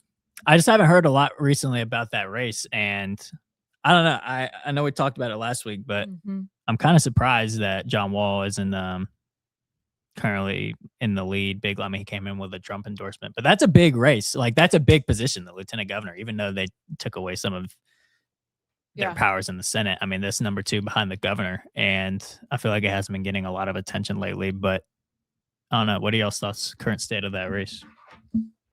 I think this one's going to go down to the wire.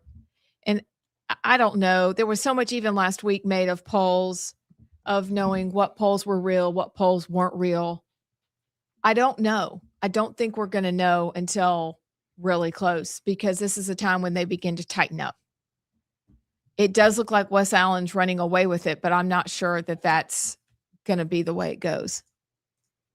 I don't know. These elections are weird because the Trump endorsement is not doing what people think it would do in either race. John Wall has so much money. I don't know if he's using it, if he's spending it. I think actually Wes Allen has more cash on hand. He does. Maybe John Wall is blowing through it, but it's not translating to points. John Wall has a lot of catching up to do in terms of name ID. And then you've got Stuart Tankersley. Who else is in that race? Pat Bishop. Rick Pate. Dr. Nicole Wadsworth. Yep. And so there's still a lot of undecided, like 62% undecided. So it's still very much up in the air. Y'all can't see it, but I put the image of the fundraising up right now. Wes Allen has got 1.5 million and John Wall has 1.2 million. So I am. They both still have a lot of cash on hand. Wow. So, and there it is. There it is. So, and then Stuart's not even on here. Wow. I don't know. Okay. I don't really have many thoughts right now because I haven't heard a ton. I've heard a lot of negativity out of that race, but I haven't heard a ton of what I'm going to do. Our forum was good for that, but since then I haven't really heard much. In our forum, been some mudslinging. Yeah, our forums was at a weird time. The field looked a lot different then than it does now. Okay, that is those are great graphics, but I don't know.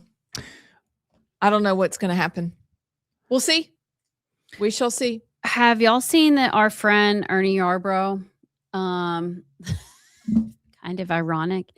I don't know why he filed a bill so late. I know. Ernie. So late. But it's House Bill 666. No, it's not 66. Is it really? Yeah, I mean, somebody has to have House Bill 666. He filed it on April 2nd, but what it does, it would end payroll deductions for public teachers unions and eliminate opt-out windows for other unions that continue to use the service. I love that. The AEA was informed about the bill within hours. This is an article by April Marie Fogel. The AEA was informed about the bill within hours of its filing, and just minutes after it was posted online on Thursday, 1819 News sent a copy requesting comment that the AEA has declined the opportunity to comment or clarify its position. Others have come out in support of the legislation. So here's the thing. The way it is right now, teachers automatically have pay deducted from their paycheck to go and enroll them in the AEA, the Alabama Education Association, which is the little sister of the NEA, which has all the things. Everybody's awake now. What's her name? Becky Pringle. All the things. Okay, they are a raging leftist, liberal, progressive agenda. Like that, they have such a political agenda, but Alabama teachers are told you have to enroll so you can have insurance. Well, that is so not true. The only way you can opt out, and what they're talking about, is this tiny 10-day window that's in the middle of the summer when teachers aren't even thinking about their insurance. It's in July. And like you can only opt out. This bill would do away with all that. It wouldn't automatically be deducted. There are so many other ways that you can get insurance. And in fact, we have a card. We met. We did. I think I stuck it in your purse. Like you're my Probably mom. still there. We need to dig through it. But it's Florida has figured out a way around giving money to the NEA, and they have their own kind of. Oh yes, we met them at the reception. Yeah, at the reception. Anyway, Ernie Yarborough's 666 bill is out there. I don't know. There's probably not enough time to do anything with it. Maybe he's just posturing for next. He said he was session. Yes, I heard him talk about it, or report on it, that he put it out there, but he can't pre-file until this session's done, and he's going to pre-file it because he wants this to happen. So Ernie, make it number 1, not please 666. Or maybe when you file House Bill 666, just have nothing on it, and then come with a 667 so that you're not or call it the cross bill. Stop. To do something with it, but 666. Come on, man. Both are funny. File House Bill 666 to remove House Bill 666. So you just skip the number next time and just go straight to 667. I like it. It's good. That could be an immediate situation. It's like how hotels don't have a 13th floor. Yes. Just don't have a House Bill 666. But you're still on the 13th floor. It's just kind of you're just not. You're using Common Core math to get to your floor. That's what we do. That's fun. Okay, before we go, did you guys see this little girl in West Virginia? It's a Not the Beast story. Allison, this will make you laugh. I can't see it. I know you can't see it. What did she do? Well, she hid out in a chicken coop. And she caught somebody who was coming to, I don't know if they were stealing or some such. What? This is funny, but she was in the chicken coop in West Virginia, I believe, with her dad. Now, where did it go? Wait a second. This is hilarious. Woman living in chicken coop with her dad stabs a burglar in the middle of the night. This really happened. A woman living with her dad? Yeah. That's not a in a story. It was, I thought she was younger than this. In a story that could only come out of West Virginia, a woman living in a chicken coop with her dad had to defend her home against a burglar.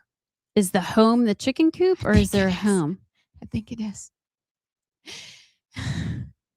When authorities arrived at the scene, they spoke with the father and daughter, who said that they were residing inside the chicken coop on the property. They were living in a chicken coop. A girl named Anna Groves was there to kick somebody's butt over money, but that didn't really work out for her. The daughter told deputies that she was asleep inside the coop when the suspect, Anna, and another person attempted to break in the coop. Deputies say the father told them he had been walking back to the coop when he heard someone allegedly say, "I'm going to kill you."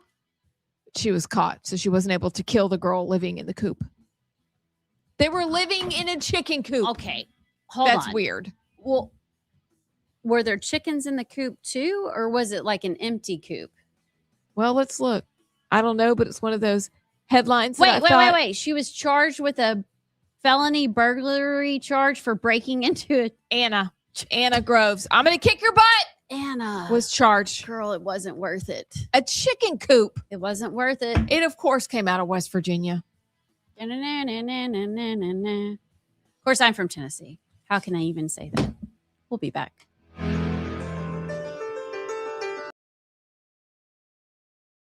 This is JP here with Rightside. I need to remind you that Inspire Advisors is one of our sponsors, and they are doing amazing work. We know this audience, and you're the kind of folks who believe in standing up for your principles and being good stewards of your resources. What if the companies you're invested in don't reflect your values at all? That's why you need to meet Paul Breyer and his team at Inspire Advisors. Inspire Advisors, they are experts in the field of biblically responsible investing. They can help you grow your bottom line while also being proud of what companies you invest in. Inspire Advisors, you got to go check them out. Here's their website, www.moneypatternwealth.com, and tell them you heard about it on Right Side Radio. Lately, if I take someone down to register them, voter, not me, just let's say, your sister goes, she moves to Alabama, she goes down to register. A photo ID is not required to register as long as you have a driver's license or you have a social security number. Well, let's stop for a second. People who are here legally, foreign nationals get a social security number and they get a driver's license number. As long as you put that driver's license number on it and it verifies as a valid license, you're on the voting rolls. Now let's take a foreign national. He never had to show his driver's license. Had he been required to show his driver's license, at the top it says FN driver's license, foreign national. Okay, he's now on our voting rolls or our voting list. He goes down to vote, and this is what's happening. Presents his foreign national driver's license. And let me stop and say, poll workers are angels from God. You have to sit there 14 hours. Yep. You can't leave, can't come back, type situation. We have polling pads. You scan your driver's license. A foreign national license will shoot up an error message. All the poll worker will do is take that license, confirm he's on that list, and give him a ballot, him or her a ballot. Okay, now, that's a problem. There's a presumption if you're on that voting list that you are a U.S. citizen, okay? I hand you a foreign national license, they may go, well, now this is a foreign national license, but you can say, well, I got citizenship since I had my license made. There are so many holes, and it's scary, And look, there was a long time I thought some of this was rhetoric. Oh, we're talking about, that's a problem. And people say, oh, well, Pamela, it was only one vote in Blount County. Well, if you look at that Gunnersville mayor's race this past summer, it was a tie vote. If you look at that Senate race down in Auburn several years ago, it was determined by one vote. And I think it just goes to show one vote matters. You have so many people in the state and the country is like, I'm not going to vote. My vote doesn't count. It doesn't matter. It does. And if we allow non-U.S. citizens to vote in our election, it's canceling out the legal votes that are out there. So that's a big issue that's got to be fixed. Is we've got to get the legislature to require that you provide some type of photo identification. Because here's the thing, I've dealt with identity theft cases years. What stops somebody from just getting somebody's driver's license number, going down there, putting it on the paper and getting on our voting list when they're not here legally? So I think that is a problem, but I think it's an easy fix. So in addition to that, are there any other safeguards that you would want to implement to? Yeah, I don't think it ever hurts to audit our elections. Okay. And let me just say this. I get audited by the public examiners. I've been audited 4 times since I've been DA. And all that is checking to make sure you're doing what's right. I've never worried about an audit. I've had 4 perfect audits because I'm like, I ain't doing anything wrong. I don't care. I think it's important that we do audit our different ballots to make sure it's working. I've talked to my guys who set the machines up several times. I'm like, tell me how that works. That's the conversation I wanted to have. And they tell me there's no way those are connected to the internet, this and that. But we all know that machines are fallible, and you just got to make sure they're working correctly. It all works right until it doesn't. Yeah. That's so right. true. So let's talk about the office. How does the AG use the departments within the state government to serve the people of Alabama well? Okay. Let's talk about, you got criminal appeals, you got capital litigation, you've got public corruption, you've got the trial division, the civil division. So every different division within that office serves a purpose or role. First of all, over half of the employees that work in there handle a criminal aspect in the state. That's why I think it's so important that you have someone with experience in criminal law. General Marshall was a DA before he became Attorney General. I think that's why he has been successful, as he had run an office. He understood that, and he could focus on some of those outside things, federal overreach, because he had a really good grasp on the criminal aspect of it. Every criminal appeal, every trial that's tried, conviction that's made, the appeal is handled through the Alabama Attorney General's office. That's the biggest division that handles that. Your capital lit division, your violent crimes. Capital lits are death penalty cases. I mean, we're talking about taking somebody's. Welcome back to the Right Side. I'm Amy Beth. She's Allison, and he's JP. So we have the 3. Then after the 3, because we're going to talk through all the things, and it's going to take a minute. We're going to need to make sure we leave enough time for Would You Rather at the end of the day, and for our predictions for the game tonight. Oh, that's tonight. So I'm putting that out there into the universe. Okay. Okay. And if you eat any specific foods on national championship games, it could be football, because my partner in crime loves football more than she loves basketball. That's true. I need to know, if it were a football game, what would you prepare anything special? Or order a different food from Tzatziki's? Because I'm thinking of Tzatziki's today. And actually, it's cold enough outside. It is. I make some sort of soup. You could make a fire. It's cold. I felt really weird. I felt bad for my Are you chickens. not cold? Oh, wait, in this room or just outside? Both, but outside Okay. is chilly. Outside was chilly yesterday, but the sun was out enough to where it kind of offset each other. So That's true.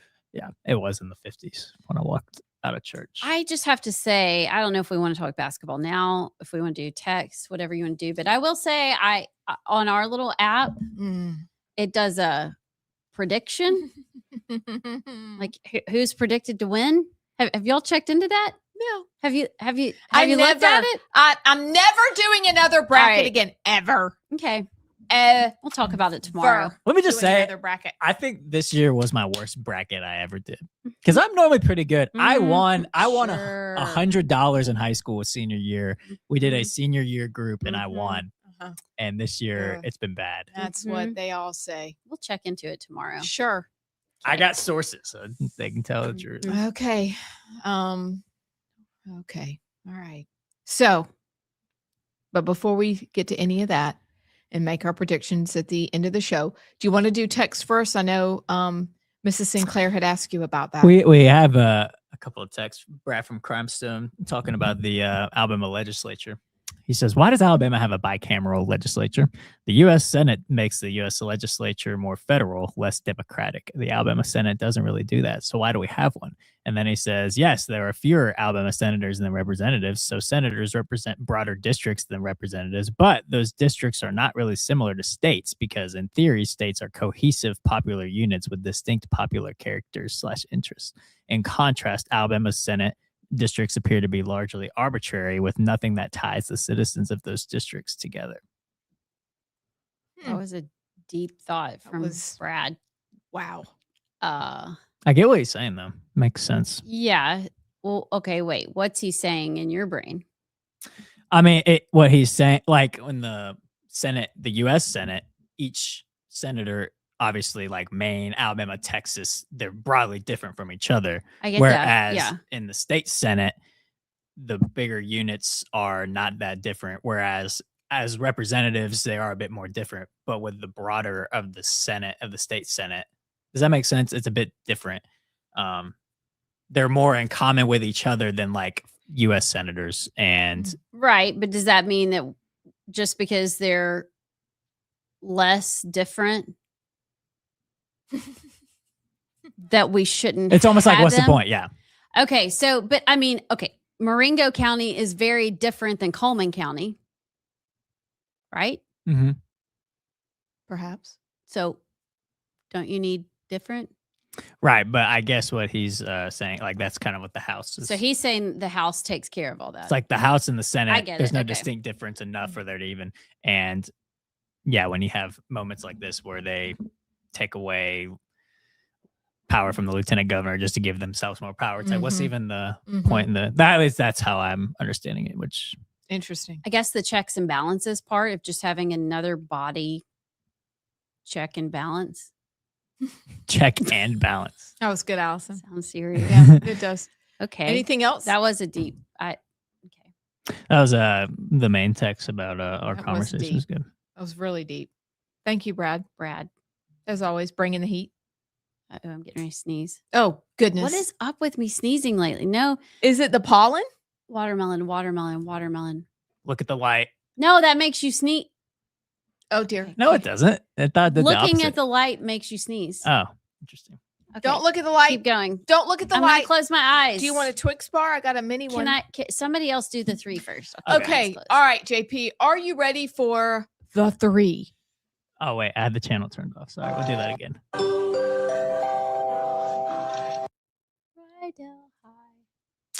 I have a funny one to make us laugh because I meant to mention this Friday during JP on Sports. Have y'all seen any of the clips of Tiger's body cam footage?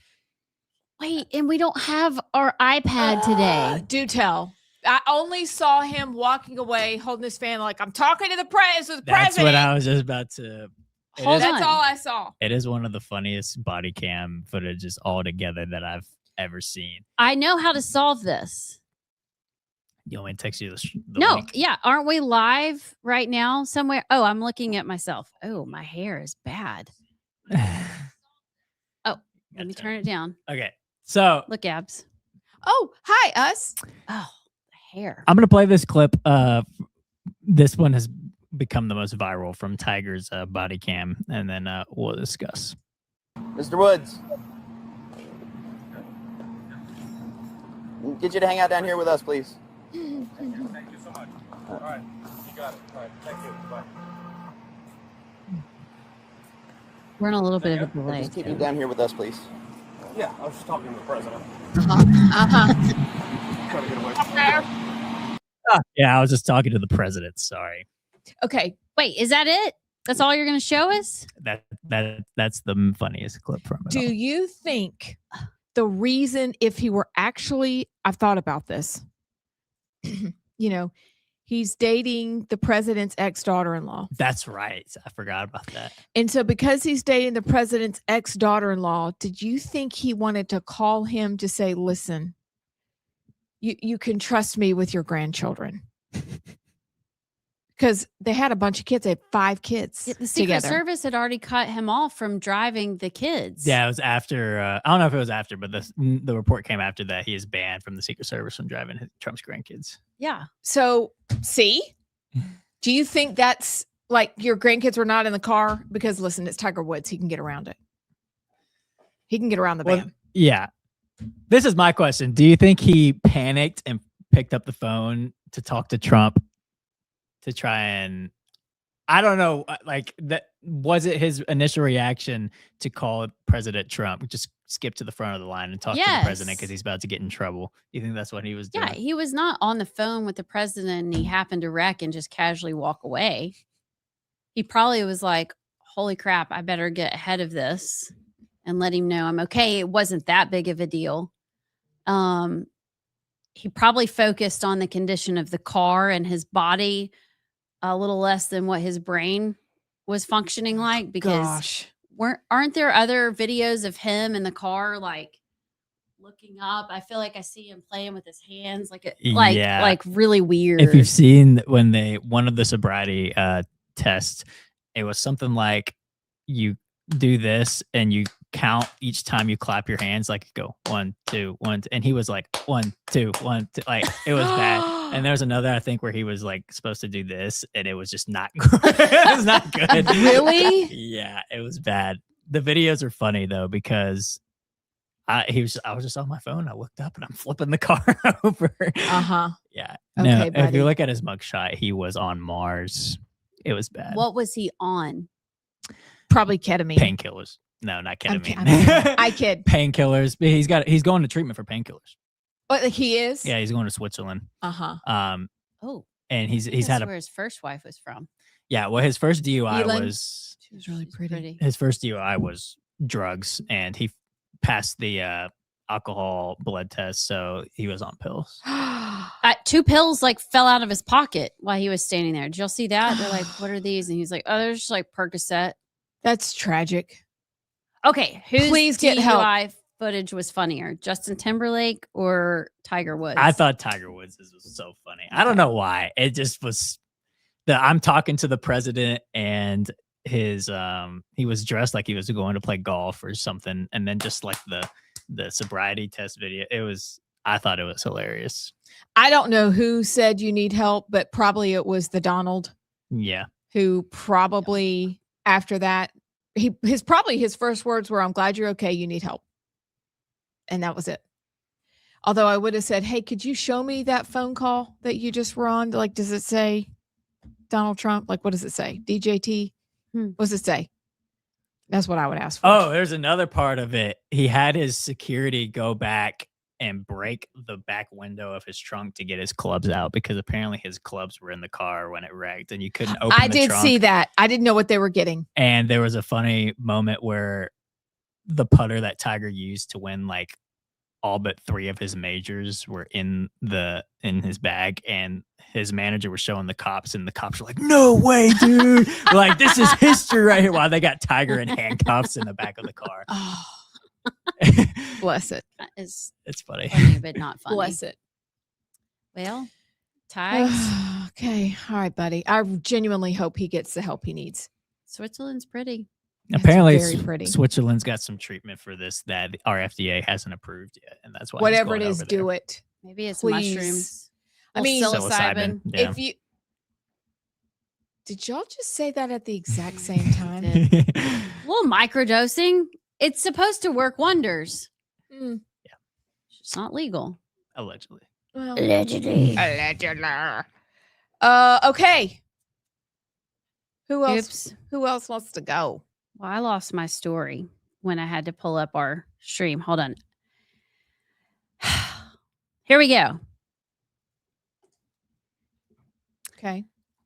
Literally, widowy walking grows your brain. Ooh, I saw that. This is Did you good see news. this? Every year after 50, Okay. JP, you can take a nap. Your That's just brain's for me. memory region shrinks by 1 to 2%. Researchers at the University of Pittsburgh put 120 older adults into 2 groups. One walked 40 minutes a day, 3 days a week for a full year. The other just stretched. Brain scans showed the walker's memory region grew by 2%, undoing 1 to 2 years of shrinkage. The stretching group, their brain shrank by 1.4%. Let's see. And it goes on to say you don't even need 10,000 steps. That number came from a 1960s Japanese marketing campaign for a pedometer, not from any medical study. 9,000 steps a day is enough to cut the risk of early death by 39%. Can you send me that story, please? Mm-hmm. Every single person who walked outside produced at least one strong original idea. What they're talking about here is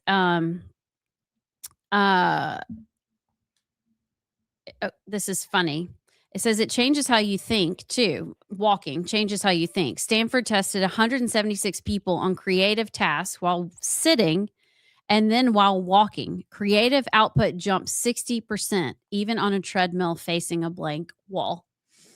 So my little walking pad, if I'm getting boring and not creative, just put me on it and I'll have genius ideas. Apparently walking literally grows and changes your brain. And we all need to just get out and walk. And then have y'all heard about forest bathing? You mean just going out and being in the forest? It's called forest bathing. Literally, you just go out in the forest. There's something that the trees release. It's why you feel better when you go out in nature. That is this balancing thing for your whole body. That cancer patients are starting to do it. Forest bathing. No, if you want to bathe in the forest, you can just go sit there and read a book. But if you really want to do something crazy, you go walk through the forest. And so your brain is growing, you're getting more creative, and your body is bathing in the trees. That may be a little too much. Oh, look, you can just... A little too much creativity. You do it all at once. It's like so many benefits. Psh. But we all need to be walking more. We do need to be walking more. And those pictures I was looking at earlier, you were asking about all those body parts. That was at a hospital in Corinth. Yeah, that's weird. Do you know that one of their prescriptions was for their patients to stay in the sun while they were healing? Didn't you say they used to Imagine have that. like tanning Yes. platforms on the top of all the hospitals? Because they wanted them to be in the sun because they knew that sunlight was good for the body and mind and spirit. But yes, it was a natural healing agent. Imagine that. You'd think God So, gave us everything we needed. It's like he did. It's Like weird. it's weird, but the forest bathing, I'm for that. But what's funny? I started walking in earnest in the fall, and that makes sense with things that I've noticed. What have you noticed? Can you talk about them?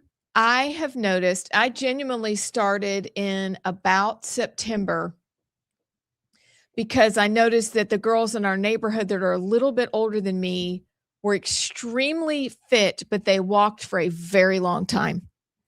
Like, do they walk at the same time? Is there a group of them? No. Well, yes, there are groups of them. And then there's a couple of these cute girls that walk. But they stay out for a while. They're not just a quick loop walk. They walk. And so I started going from my house to the end of Valleydale to get to Valleydale Road and back, which is a 3-mile loop. And it takes 45 minutes. That's a walk. Where I started, as you know, and I'm a big proponent of magnesium L-threonate. I kind of cut back on it because it keeps me drowsy throughout the day and I don't like feeling like I've got cobwebs.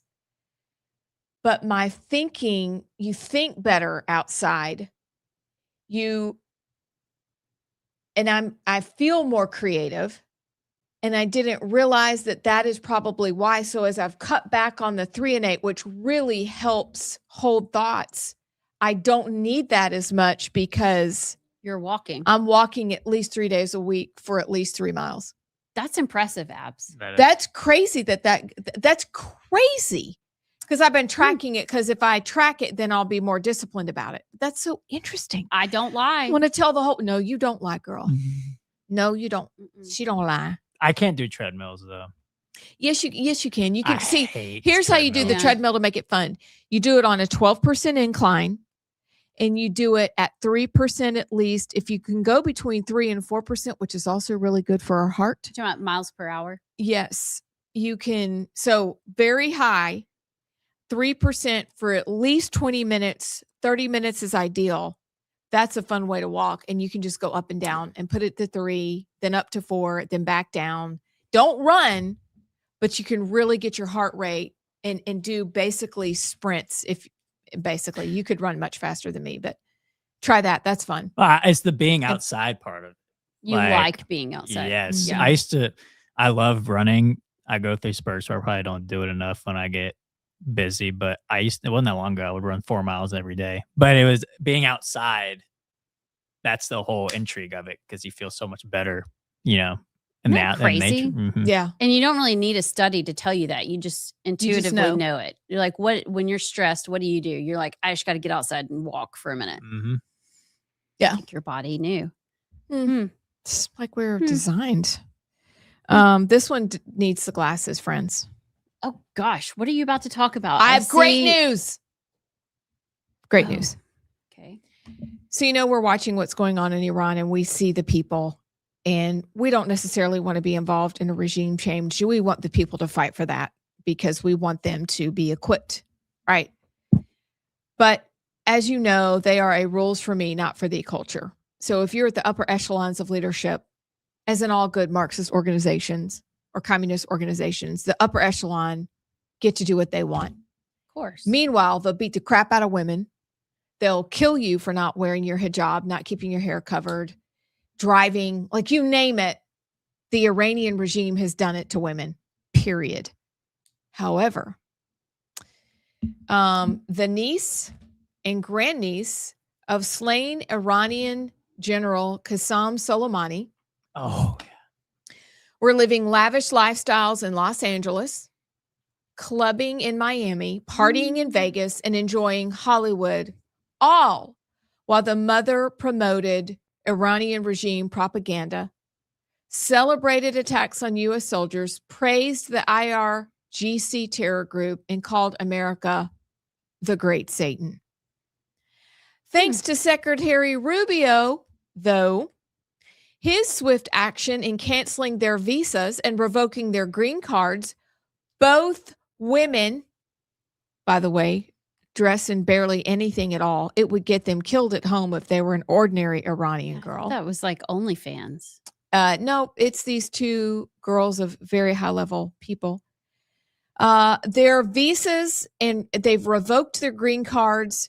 Both women have been arrested by ICE and face deportation. Oh my gosh. Woo! There they are in their Hummer. No more safe the haven heck? regime supporters on American soil. They have on like fishnet pantyhose. They look like hookers. Isn't that illegal? Yeah, that's it. Like this Is will that the get mom? you killed. No, these are the girls. They're super hot. They're Soleimani's niece and grandniece. Oh, living it up. So, hypocrites. Hypocrites. Thank you, America. Thank you, Secretary Rubio. And at least, Secretary Rubio, you don't have to get in a flight capsule and go up and fix the toilet up there, since you're doing all the jobs now. Yet. So thank you for handling this here back on Earth. So I thought that was excellent news that they're shipping them out. Because he revoked all the visas for everybody, right? From Iran, and was it another country as well? Which, can we talk about Pakistan actually? And this is kind of a heavier subject to close the show, but since when, it's a little embarrassing that Pakistan is the country that is negotiating. They're the mediator right now between the United States and Iran. What world are we living in? And it's the same Pakistan that thousands of Christians face eviction. So why are we letting them do the negotiating? Well, you want to know why? Why? Because every country in the Middle East essentially hates Iran and probably want this to keep going. So Pakistan may be the only country that actually wants to bring an end to this war in the Middle East. Like the Saudis, Israel, they all have beef with Iran. Okay, when I say all the major Middle Eastern countries that actually could affect anything, they got beef with Iran. So they probably don't even want this war to come to an end, really. Well, I say don't want it to come to an end, but they're not going to be like fair by, like they're not going to listen to both sides, and Iran's not going to listen to any of them. So I guess Pakistan will be the only country that could actually talk to Iran. But here's my thing. If Trump's address was, hey, we're almost done, we're just going to take care of a few little things over the next few weeks, why would we need anybody to intervene for a 45-day ceasefire if we're really almost out? Or do they not know? Did they not watch the State of the Union? It's because he lied. No, I mean, okay, so you think he lied about it. Okay. Yeah, I don't think that was a very truthful address, which I didn't expect it to be, but yeah, that's the answer. But why would you lie? Is it to war games and or is it you're trying to save face? I don't know. He cut in on primetime on everybody's shows to get every eyeball on him to try to earn back trust with the American people somehow. And to explain gas prices will go down soon. I think that was the reason for it domestically, to win back favor. But then I think there was also the part of conveying to NATO, hey, the strait's your problem, even though now we're going to bomb them if they don't open it. So I think it was to try to earn back support from the American people. But apparently the stories are that JD Vance is being sent to be the lead negotiator because that's the only person that the Iranians will talk to. I saw that. But yeah, it looks like Pakistan is the only country that A, Iran will listen to, and B, does not have like so much beef with Iran that they can be an effective mediator. Interesting. Okay. You said Foreign NATO? war correspondent. That reminded me of Nate Oates. I saw that they re-upped his contract. My man. No, I know. He's got a lot of money. No, I know what she's talking about. He's engaged. Wait, what? To a former staffer I'm sorry. What? who is like 30. Hold on. You said Nate Oates? Nathan Oates, the Bama coach. Okay, I'll tell. We need to have a conversation at 12:00. I can't have this conversation on the air. Well, what do you know? Allegedly, Abs. Just Allegedly. say allegedly. Come on. Well, okay, I'll say this part first. I'll say it off the air because I think Okay. Abs may be alluding to it. But yeah, he got divorced from his wife. I think it was before the 2023 season, and it was very like most people didn't even know about it. I think I saw something about him saying that he was so invested in his job that it hurt his marriage. But this girl he's engaged to now was his top staffer when the divorce happened. So I'm just saying. Don't do it. Okay, Abs. I like having a show. Anyway, Don't get us. okay. I'm glad he has more money. He is our coach till 2031. Great. Hmm. I didn't want him to go to Carolina anyway. Oh, I forgot about that. Arizona coach, he's staying. I should He have is. stuck on the staffer. So I don't even know. Oh, tonight, look, if Michigan wins, They're going to. not only do I win our bracket, Allison! but I think I win the entire. I think I win the Yellowhammer bracket too. Of course. I'm just saying. How did we let this happen? I'm never doing another bracket. This is bad. It is bad because I have no clue what I'm doing. This week we'll do Allison. We on sports. know. You just sat there. I mean, it was the most girlified bracket I've ever seen you do, and you know sports. Yeah, well, not. Yeah. Last year I knew some basketball, not this year. Hey, also, What? NIT champs. Auburn is NIT champs. They rolled Toomer's Corner last night. Woo! I wonder if Molly went out and rolled. Wait, are we really? Yeah, y'all won the NIT in overtime. Oh, Crap nuggets. But- My we're earbud the just winner thought. of the losers. Toomer, Yeah, you're the Toomer's- first, second. Toomer's got rolled last night. That's because we have a sense of humor. Ha. That's what that was. Uh-huh. That's like, yeah, we're funny.